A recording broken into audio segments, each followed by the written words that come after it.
So you should have completed round 5 now of the foot, and you should be in round 6. You should have this hole from round 4 where you chain 2 and then skip 2, and you should be, so this is my stitch marker here. So round 6 starts with SC1 and then slip stitch. So you should be right above this hole, which we are. And then we're going to go and do 2 DCs into this next stitch. So 1 and 2.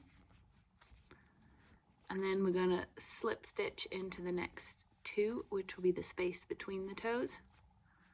And then we'll repeat the 2 DCs. So 1 and 2 to make the second toe.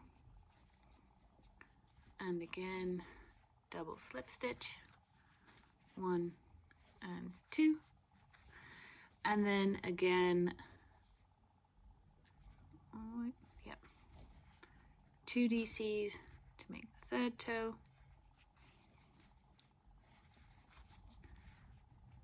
here we go, and then we're only going to slip stitch 1 right here, and this is because this will be the corner and we don't need a big space between the front and the back of this toe. So then we're just going to do the 1 slip stitch, DC 2, 1 and 2, double slip stitch between the toes, 1, 2, again, 2 DCs,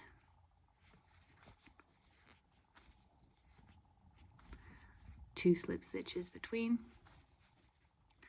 and then you should hit your stitch marker, and so you're just going to pass the stitch marker, do 2 DCs into the stitch right behind the stitch marker, and then you're just going to slip stitch into the stitch that you started with.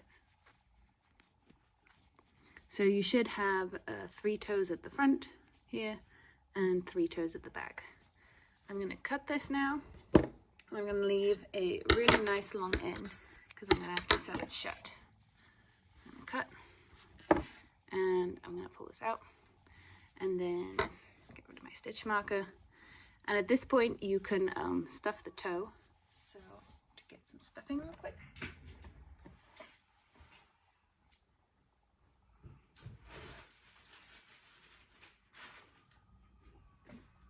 so just stuff it lightly. It doesn't need to be very stuffed because there's really not that much space, but I like to stuff it at least a tiny bit. Here we go. And then I'm just going to get a needle and I'm going to sew along the top. So here's my needle. And I'm just going to mattress stitch this. So this is the stitch I'm in. So I'm just going to go to the front loop of this one, into the front loop of that one, then cross over front loop of this side, front loop of that side. That's the top of the first toe, and into these slip stitches, 1 and 2,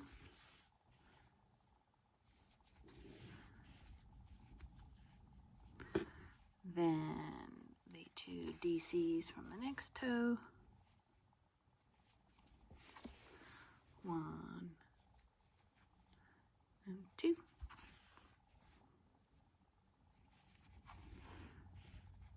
then again the 2 slips,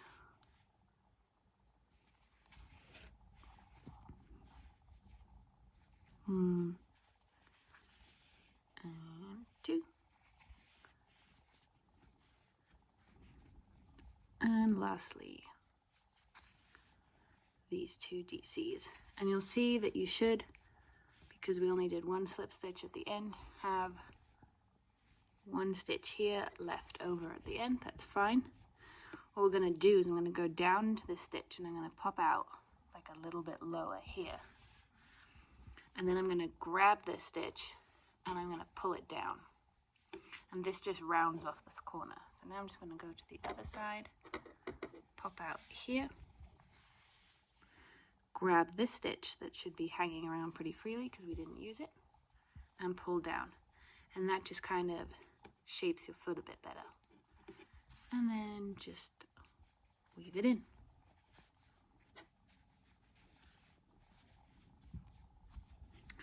So you have those toes, and as you can see, chenille yarn is great to work with.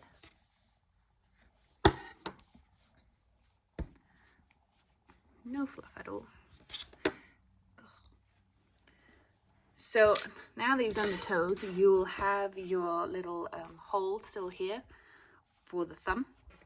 So what we're going to do is I usually go into this top stitch here, grab my yarn from over here, leave a bit of an end, slip into that one, and then you're going to stitch, and you should see about 6. So that's 1, then I have 3 chains, 2, 3, and 4, 5 in the corner, and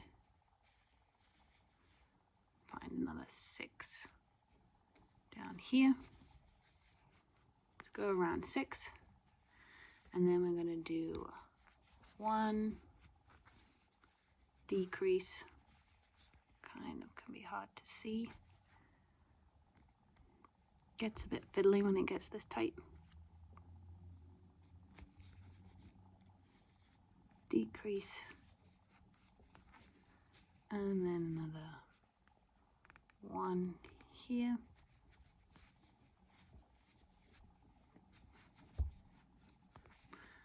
The last decrease is pretty difficult to do, so it's up to you if you want to do it. There we go. And decrease. I'm just going to pull through all 3 loops here to make my life a bit easier. Leave an end, pull through. You can stuff the toe in between if you like to, or just leave it loose. And now I'm just going to sew in these ends. So this one I'll just go through. I like to pop out here where the join is, because I've got a very small hole here. I just like to kind of sew that up a bit, and then sew it in. And then of course for the top one, we should have 4 here. That's kind of hard to see, but I'll sew this hole shut.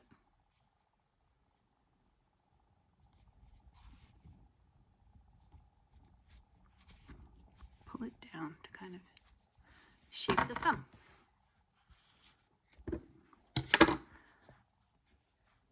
Move all my ends here, and you should have a little foot.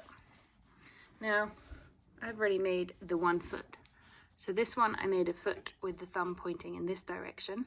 So now I need to make a foot with the thumb pointing in this direction.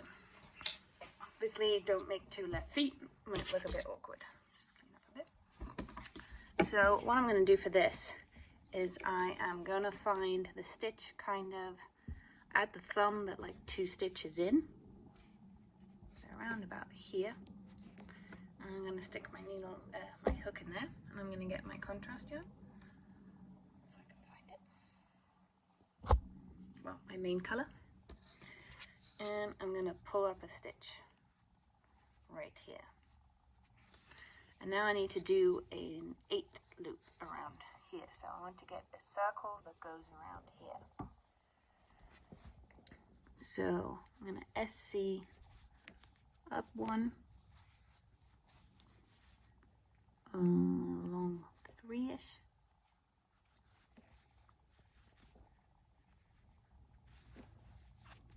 It's a bit hard to see with the recorder right in front of me. 1, 2, 3.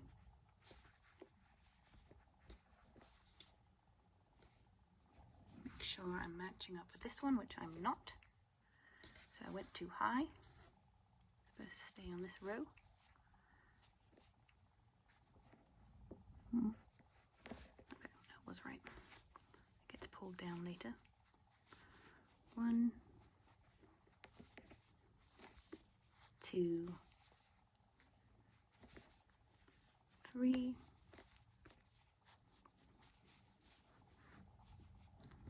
go diagonally down a bit, 4, 5, down again, and then I'll go back 3.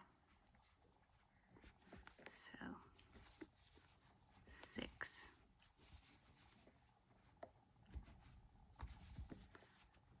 7, and 8. Not quite perfect because I've got a tiny little gap between these two, but good enough. The main thing is that the first stitch is again above the toe, which it is here, so that's fine. And then all you're going to do from here is you're going to start the next round. So I'm going to get my stitch marker back. And you're going to do, this row starts with an increase in the corner. So when you're doing increases on the leg, make sure that they are SC increases and all the other stitches are HC. So this would be an SC increase, and then the rest of the round would be HDC. So just be aware of that. But then you can just keep on going and finish the leg from here.